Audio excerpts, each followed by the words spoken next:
బీసీలకు 42% రిజర్వేషన్లు చట్టబద్ధత కల్పించాలని జీవో నెంబర్ 46ను రద్దు చేయాలని డిమాండ్ చేస్తూ ఓయూ ఆర్ట్స్ కళాశాల వద్ద బీసీ విద్యార్థి జేఏసీ ఆధ్వర్యంలో మోకాళ్లపై కూర్చుని నిరసన వ్యక్తం చేశారు. ఈ సందర్భంగా బీసీ విద్యార్థి జేఏసీ చైర్మన్ కొమ్మడబోయిన సైదులు మాట్లాడుతూ బీసీల రిజర్వేషన్లపై ఒకవైపు హైకోర్టులో వాదనలు కొనసాగించడానికి గడువు ఉన్నప్పటికీ జీవోను ఎందుకు విడుదల చేశారని ప్రశ్నించారు.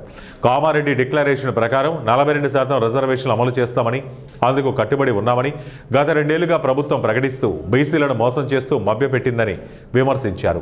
సీఎం రేవంత్ రెడ్డి అఖిలపక్షాన్ని ఢిల్లీకి తీసుకువెళ్లి 42% రిజర్వేషన్లపై ప్రధానమంత్రి నరేంద్ర మోడీపై ఒత్తిడి చేయాలని సూచించారు. తెలంగాణ నుండి గెలుపొందిన ఎంపీలు బీసీ బిల్లు కోసం రాజీనామాలు చేస్తే బీసీలందరూ కలిసి మళ్లీ ఎన్నికల్లో వారిని గెలిపించుకుంటామని అన్నారు. లేని పక్షంలో ఎంపీలను అడ్డుకోవడమే కాక వారి ఇండ్లను ముట్టడిస్తామని హెచ్చరించారు. రాష్ట్ర ప్రభుత్వం ఎప్పటికైనా ఎన్నికలను వాయిదా వేసి కోర్టులో జడ్జిమెంట్ వచ్చేంత వరకు ఆగాలని కోరారు.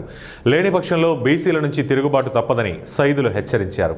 ఎన్నికల మేనిఫెస్టోలో ఏదైతే మనం అమలు చేస్తామని మాట ఇచ్చినామో కామన్ డిక్లరేషన్ 40% రిజర్వేషన్ విధానాన్ని, ఆ రిజర్వేషన్ విధానానికి బీసీ బిల్లుకు చట్టబద్ధ చేసిన తర్వాతనే స్థానిక సంస్థల ఎన్నికలు పోవాలని ప్రధానంగా కోరుతాం. ఎందుకంటే బీసీలకు 40% ఇస్తున్న స్థానిక సంస్థలు అధిక ప్రాధాన్యత వస్తుంది. ఇప్పుడు 2018 పంచాయతీ యాక్ట్ ప్రకారము మీరు ఎన్నికలు పోతా ఉన్నారు. దీనివల్ల బీసీలు సగానికి సగము స్థానాలు కూడా కరువైన పరిస్థితి ఏర్పడుతూ ఉన్నది. మీరు ఏదైతే మాట ఇచ్చారో ఆ మాట పక్కన నిలబెట్టుకుంటే బీసీలందరూ కూడా వైపు స్థానిక సంస్థలు నిలబడతారని తెలియజేస్తా ఉన్నాం. రాష్ట్ర ప్రభుత్వానికి ఒకటే ప్రధానంగా కోరుతా ఉన్నాం, బీసీ విద్యార్థుల తరఫు నుంచి మీరు ఏదైతే డిక్లరేషన్ అమలు చేసిరో ఆ డిక్లరేషన్ విధానాన్ని చట్టబద్ధ చేసిన తర్వాతనే